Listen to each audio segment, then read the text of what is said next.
Nick, you got a lot to choose from. Give us your biggest takeaway from last night's NBA All-Star Game.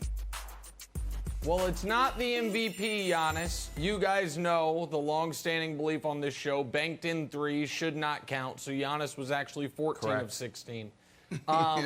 It was not Dame Lillard validating Kevin Wildes' months-long take that became my days-long take when I stole it from him, that Dame is the best clutch three-point shooter in basketball. The biggest takeaway and the biggest story was there are going to be two eras when we look back over the expansive history of NBA history. Pre-Steph Curry and post-Steph Curry.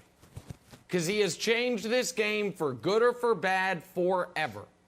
And while there are a lot of guys in the league right now that try to shoot like Steph and can't, in the future, there are a lot of kids that are playing right now who will be in the NBA 10, 12, 14 years from now who are going to make shots like this just part of good offense. We have never seen anyone quite like him in NBA history, Brandon, and that was on full display from the three-point contest to the game last night.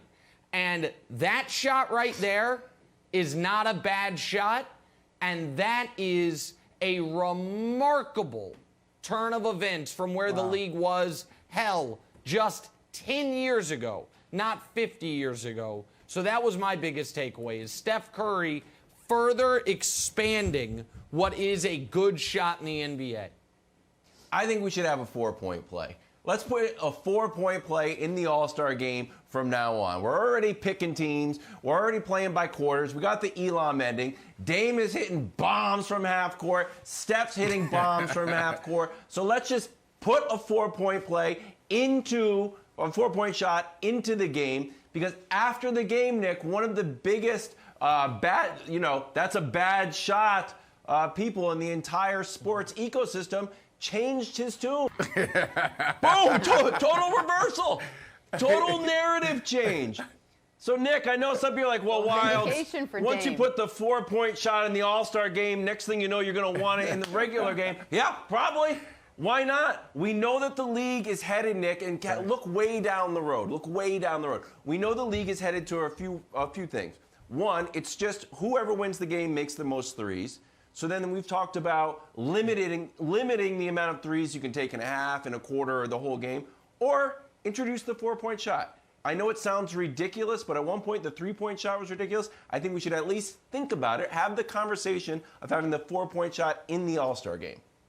Well, I'm old enough to remember Rock and Jock. Rock and Jock had a 10-point shot, a 50-point shot, and I think a 100-point shot. So they would just be following in Dan Cortez's great footsteps there.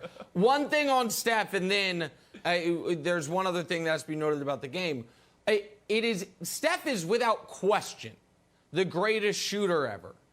I think Dame is more effortless, though, in super long threes. And it's amazing how guys have evolved, because if you look at three-point percentage by season in NBA history, there's 2 seasons in the mid-90s that jump off the charts and then it goes back to normal.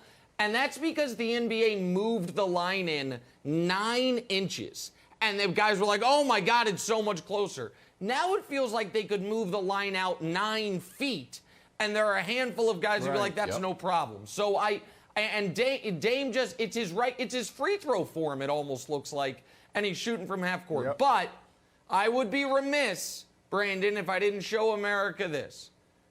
I do not think LeBron versus Jordan is an interesting debate, because LeBron ended it 4 years ago, 5 years ago at this point. But others do. 5 years ago? So for folks, it was mid-June of 2016 when they came back from on Steph's Warriors. That's when he ended it. But some folks do think the debate is ongoing.